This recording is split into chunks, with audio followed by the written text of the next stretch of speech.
Hello मित्रांनो, स्वागत आहे तुमचं आपल्या चॅनलमध्ये. मित्रांनो, चॅनलला सबस्क्राईब केलं नसेल तर सबस्क्राईब करून घ्या. चला तर मग कथेला सुरुवात करूया. पुण्याजवळच्या एका लहानशा गावात प्रिया नावाची 42 वर्षाची गोरी लावण्यवती, नेहमी चकचकीत कपड्यात वावरणारी बाई राहत होती. ती म्हणजे राहुलची सासू.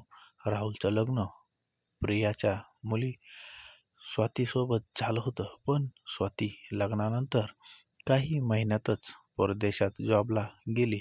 राहुल मात्र गावातच सासऱ्याच्या घराजवळ एकटा राहत होता. स्वाती गेल्यानंतर प्रिया आणि राहुलचं एकत्र येणं वाढलं.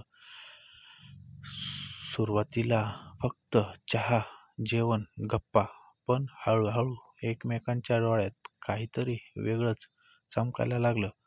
पावसाळी संध्याकाळी राहुल तिच्या हातातून गरम भजी घेताना तिच्या बोटांचा उबदार स्पर्श जाणवला. राहुल, तुला एकटं वाटत असेल ना? प्रिया हसत म्हणाली. तुम्ही असताना मग एकटेपणा कसा? राहुलच्या होठांवर हलकं हास्य आलं. त्या रात्री वीज गेलेली, घरात फक्त मेणबत्तीचा प्रकाश. प्रिया साडीची पदर सांभाळत स्वयंपाकघरातून बाहेर आली. राहुलने तिचे डोळे पाहिले. तिथे नक्कीच मर्यादेपलीकडचं आमंत्रण होतं. पहिला स्पर्श, पहिला आलिंगन, आणि मग दर काही दिवसांनी त्यांच्या भेटी रंगायला लागल्या. त्या क्षणात दोघं जग विसरून जातं.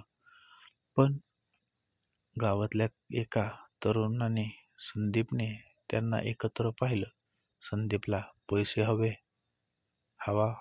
पैसा हवा होता.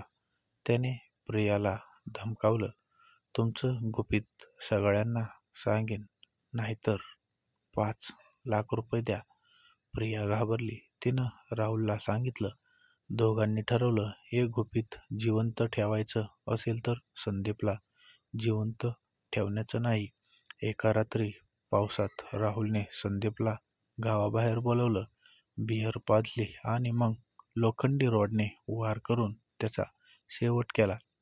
मृतदेह ओढत नेत नदीत फेकून दिलं. पुढच्या दिवशी गावात संदीप गायब झाल्याची चर्चा सुरू झाली. पोलीस चौकशीला आले, पण कुणालाही पुरावा न मिळाल्याने प्रकरण थंडावलं. प्रिया आणि राहुलचं नातं आता आणखी घट्ट झालं, पण त्या दोघांच्या डोळ्यात कायम एक भीती होती. त्या पावसाळी रात्रीच्या रक्ताचा रंग अजूनही त्यांच्या हातांवर होता. कशी वाटली आजची कथा? कमेंट करून सांगा आणि लाईक, शेअर, सबस्क्राईब करायला विसरू नका. भेटूया अशाच नवनवीन कथेमध्ये. मित्रांनो, अशाच कथा ऐकायच्या असतील तर चॅनलला नक्की सबस्क्राईब करा. तोपर्यंत धन्यवाद.